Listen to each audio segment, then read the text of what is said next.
Hello guys, তো Ali Akbar food সেন্টারে আপনাদেরকে স্বাগতম। তো আজকে আমি একটা নাস্তার ভিডিও শেয়ার করব। মটরশুঁটি ভাজি ও মুড়ি সিজনে কিন্তু মটরশুঁটি ভাজি মটরশুঁটি তরকারি দিয়ে খেতে কিন্তু বেশ মজা লাগে। তো আজকে তোমাদেরকে আমি সুন্দর একটা নাস্তার ভিডিও দেখাবো, মটরশুঁটি ভাজি। তো কড়া বসিয়ে নিয়েছি, কড়াইতে অল্প পরিমাণ তেলও দিয়ে দিয়েছি। এবার আমি দিয়ে দেবো পেঁয়াজ কুচি, লঙ্কা কুচি আর শুকনো লঙ্কা কুচি দিয়ে দিয়েছি। এটাকে ভালো করে একটু নেড়ে নেব।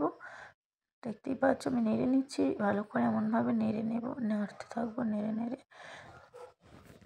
এমনভাবে ভালো করে নেড়ে নেব। নেড়ে দেখবো পেঁয়াজের রঙটা বাদামি কালার চলে এসছে। তো দেখতেই পাচ্ছ পেঁয়াজের রঙটা কেমন বাদামি কালার মতো চলে এসেছে। এতে আমি মটরশুঁটিগুলো অ্যাড করে দেবো দিয়ে এটাকে আমি ভালো করে নাড়তে থাকবো। তো এই শীতে মটরশুঁটি এমনভাবে ভেজে মুড়ি দিয়ে খেলেই যে টেস্টি করে একটা নাস্তা না, খুব মুখে লেগে থাকবে, খুব সুন্দর একটা খাবার। মুড়ি দিয়ে খেয়ে নেবো। তো আমি দিয়ে দিয়েছি স্বাদ মতো লবণ, দিয়ে এটাকে ভালো করে আমি নাড়তে থাকবো। মটরশুঁটি কিন্তু সকল সময় পাওয়া যায় না, সিজনে পাওয়া যায়।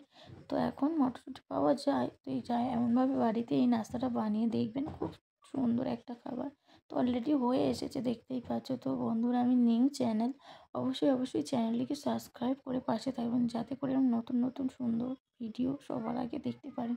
তো অলরেডি মটরশুঁটি ভাজাটা হয়ে গেছে, দেখতেই পাচ্ছ কত সুন্দর। এমনি এরকম করে টেস্ট করে দেখবেন, কত সুন্দর এরকম করে ঘরে করে দেখবেন। তো খুব সুন্দর একটা রেসিপি, দেখবেন করে খুব সুন্দর। তো আমি মুড়িও নিয়ে নিয়েছি, মুড়ি দিয়ে খাওয়ার জন্য আমি বানিয়েছি বাড়িতে।